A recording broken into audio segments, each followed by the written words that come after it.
মুহূর্তে জুমার সালাত আদায় করার জন্য আল্লাহর ঘরে এসেছি, যখন বর্তমান পৃথিবীতে গাজাবাসীর জন্য জুমার নামাজ পড়া খুব কঠিন। সেখানে এমতো অবস্থায় মুসলিম জনপদ ধ্বংস হয়েছে, কোথায় দাঁড়িয়ে যে কিছু লোক জুমা আদায় করবে এমন নিরাপদ স্থানও নেই। বর্তমান পৃথিবীর মুসলিম উম্মার সমস্ত শরীর রক্তে রঞ্জিত,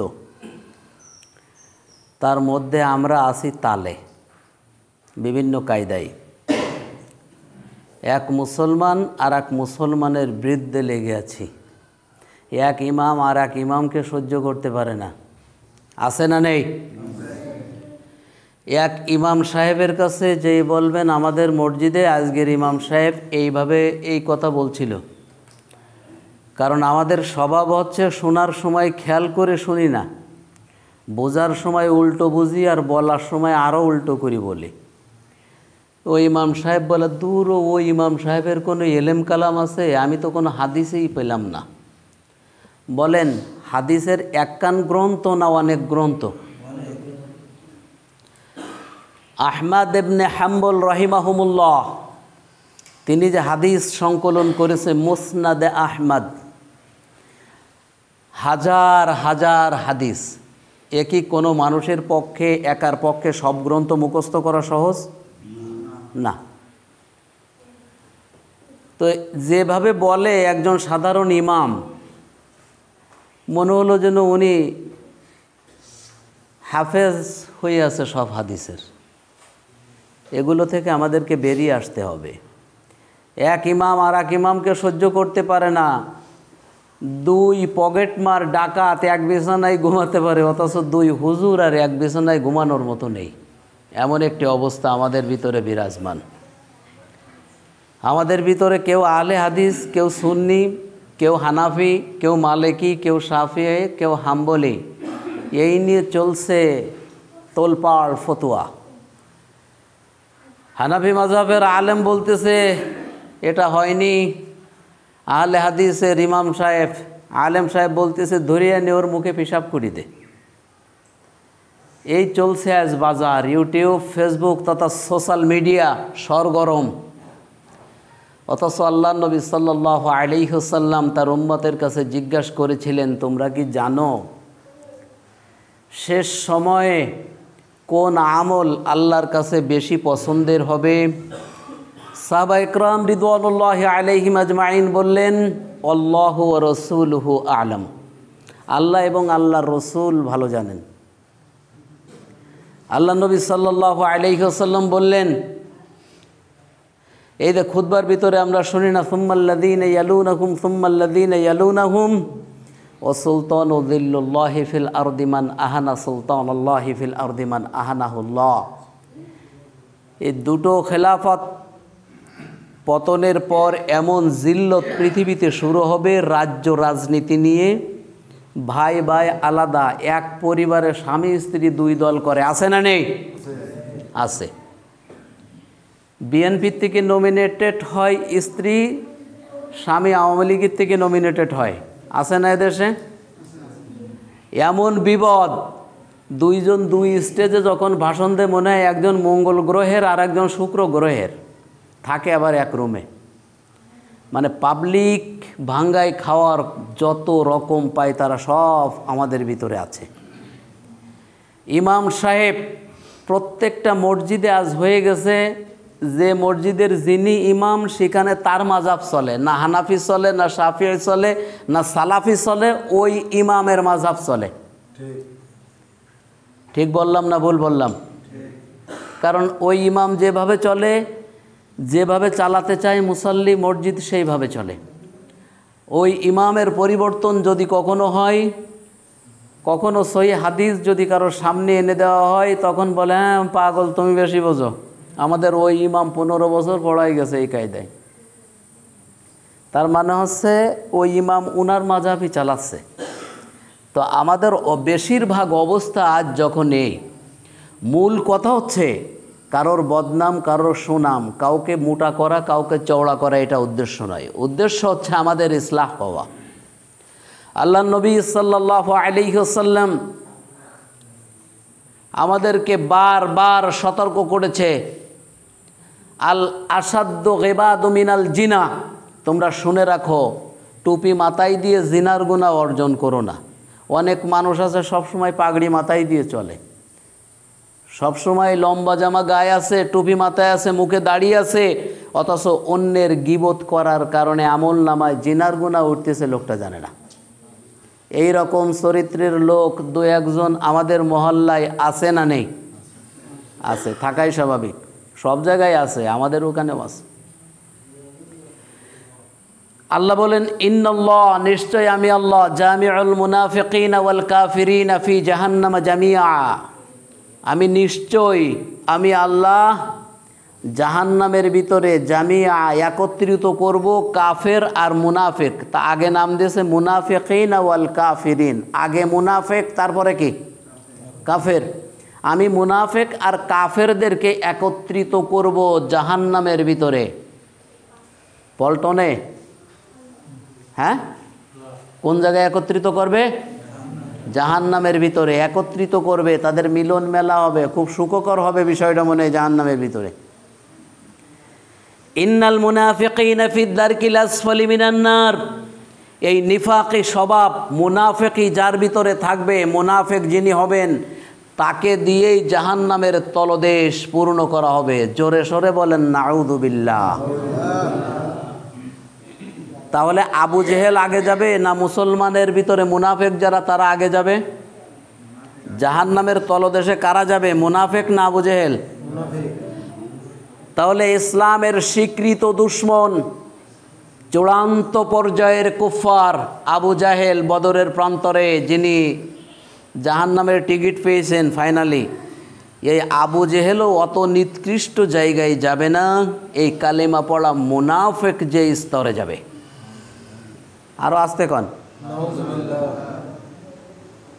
ইন্নাল মুনাফিকিনা ফিদ দারকিল আসফালি মিনান নার, অর্থাৎ জাহান্নামের নিম্নদেশ, তলদেশ ভরাট করা হবে এই মুনাফিক দিয়ে, তারপরে কাফের।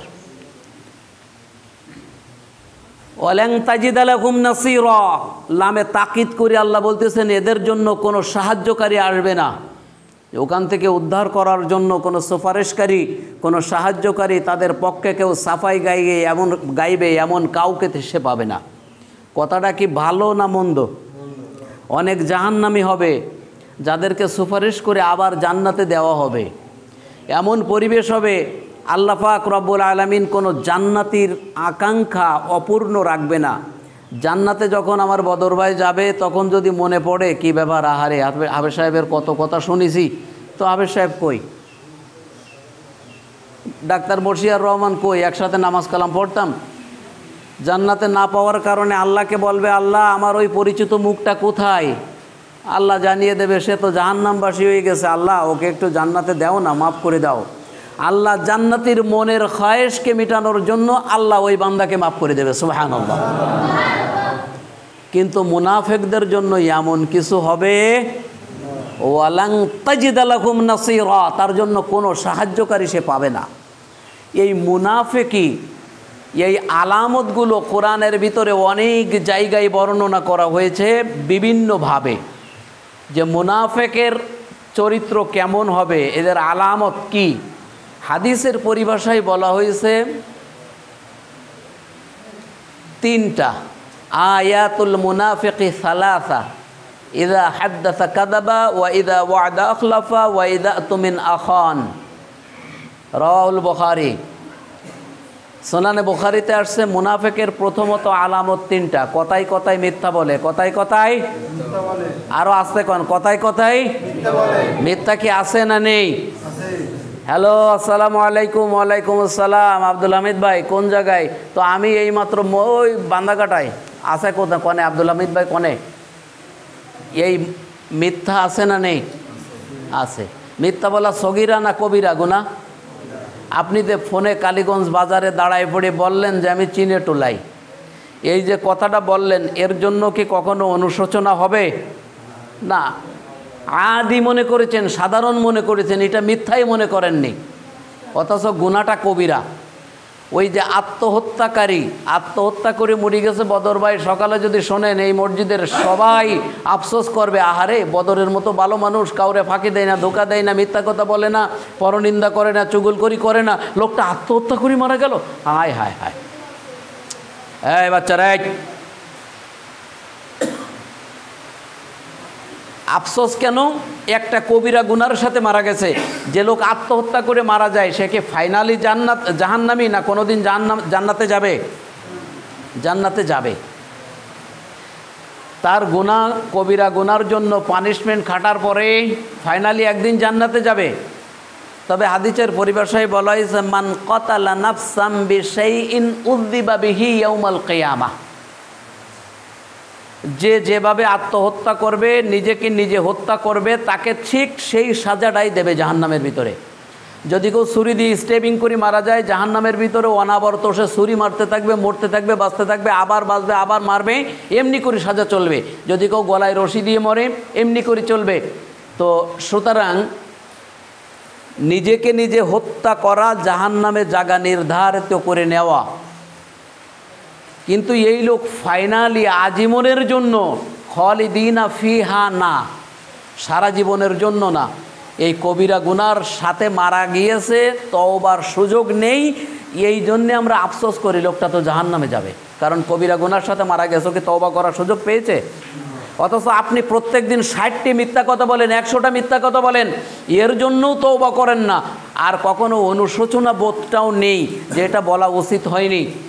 তাহলে আপনি ওই একটা গুনাহ করেছে ওর জন্য আফসোস করতেছে, আপনার আমার খবর কি? কথাই কথাই মিথ্যা বলা যাবে? কখনো মিথ্যা বলা যাবে? কখনো কখনো যায় নাই, যাবে না। মিথ্যা বলা মোট যাবেই না, কোনো কারণে মিথ্যা বলা যাবে না। তবে হ্যাঁ, সময়ে তাওরিয়া করা যাবে, সেটা হচ্ছে একটু কৌশল খাটানো যাবে, তবে মিথ্যা হতে পারবে না বিষয়টা। আশরাফের চায়ের দোকানে দাঁড়ায় আছে আমার মামু আব্দুল মজিদ, ওখানে পুলিশ এসে বলতেছে, মুরব্বী আব্দুল মজিদের চেনা আছে? আব্দুল মজিদ কই? উনি বুঝতে পারতেছে যে পুলিশ ধরবে আমারে। উনি এক হাত সরিয়ে যেই বলতে, স্যার একটু আগেই তো এখানে ছিল। কথাটা মিথ্যা না সত্য? ও কি বলেছে যে অন্য, মানে ও যেখানে ছিল একটুখানি সরে গিয়ে বলতেছে যে একটু আগেই এখানে ছিল, কথাটা সত্য। একে বলা হয় তাওরিয়া, কৌশলগত কথা। 3 প্রকার কথা। এক প্রকার হচ্ছে সিদকুন, মানে সত্য কথা, আল কিযবু অর্থাৎ মিথ্যা কথা। আর 3 নম্বরটা হচ্ছে যেটা আপনি কৌশল অবলম্বন করতে পারবেন, সেটা অনেক বিপদের স্বার্থে, সেটা হচ্ছে তাওরিয়া। এটা করতে পারবেন, কিন্তু মিথ্যা বলা যাবে না। আল্লাহ যেন আমাদেরকে আজ থেকে মিথ্যা ছেড়ে দেওয়ার তৌফিক দেয়। ওয়াদা আখলাফা, 2 নম্বর সিমটম হচ্ছে মুনাফিকের, ওয়াদা করলেই খিলাফ করে। ওয়াদা আছে না নেই? ভাই আমি যাচ্ছি আর আসতেছি, টাকাটা নিয়ে আসি, আজও আসেনি, 3 বছর হয়ে গেছে, এই রকম 2-1 জন আছে না নেই? আছে। ওয়াদা কি করছিলেন? দেখা বলে ভাই মনে আছে, মনে আছে, ইনশাল্লাহ, ইনশাল্লাহও বলে না, কয় এই বৃহস্পতিবারে ফাইনালি দিয়ে দেব। বৃহস্পতিবার, শুক্রবার, শনিবার যায়, কত সপ্তাহ যায়, কত মাস যায়, বছর যায়, দেখা হলে আবারও ওয়াদা। এই ওয়াদা আছে না? আছে। নির্বাচনের সময় আসলে দেখবেন মাশাআল্লাহ 2-3 মসজিদে আসরের নামাজ পড়ে নেতারা, আর শুধু ওয়াদা আর ওয়াদা। পিতলের রোড বানাই দেব, স্বর্ণের ফুটপাত বানাই দেব, বাড়ি থেকে নামবেন আর কাছের রাস্তায় উঠবেন বেলজিয়ামের মতো। এই সমস্ত ভাওতাবাজি ওয়াদা যারা করে, ওয়াদা খিলাফ করে, ওয়াদা কিছু ওয়াদা আছে পূর্ণ করার চেষ্টা ছিল তার, কিন্তু সবটাই তো আর তার হাতে না। একজন এমপি বা একজন মিনিস্টার, একজন চেয়ারম্যান, একজন মেম্বার, তার ভালো আশা থাকতে পারবে না এমনটি না, থাকতে পারবে যে আমি যদি চেষ্টা করব এগুলো করার। এই যে ওয়াদা, এটা সে করার জন্য ওয়াদা করে। আর কিছু লোক আছে ওয়াদা ভাঙ্গার জন্যই ওয়াদা করে। ওয়াইদা ওয়াদা আখলাফা, যারা ওয়াদা করে খিলাফ করার জন্য, মুনাফেকের 3 নম্বর সিমটম। ওয়াইদা তুমিনা খান, এবং কিছু মানুষ আছে 3 নম্বর সিমটম হচ্ছে এই হাদিসের দাবিতে, সেটা হচ্ছে আমানত রাখলেই সেগুলো নিজের বাপের পৈতৃক সম্পত্তি মনে করে খেয়ে ফেলে। এই আমানাতের ব্যাপক ব্যাখ্যা আছে, এখন আর সময় নেই। আল্লাহ যদি তৌফিক দেই আগামী জুমায় বলবো ইনশাআল্লাহ। মনে করে দেবেন বিষয় কি? মুনাফিক। মনে থাকবে না? মুনাফিক। এই নিফাকি থেকে আমাদেরকে সরে আসতে হবে। আল্লাহ যেন তৌফিক দেই। সকলে বলি আল্লাহুম্মা আমিন। এই আমিন বলেনি কিটা কিটা? ফারুক দেখো দিন আশেপাশে, সবাই বলেন আল্লাহুম্মা আমিন। এইবার সবাই বলিস, গতবার যে সবাই বলছিল না, এটা তার প্রমাণ। সুবহানাকাল্লাহুম্মা বিহামদিকা আশহাদু আল্লা ইলাহা ইল্লা আনতা আস্তাগফিরুকা ওয়া আতুবু ইলাইক।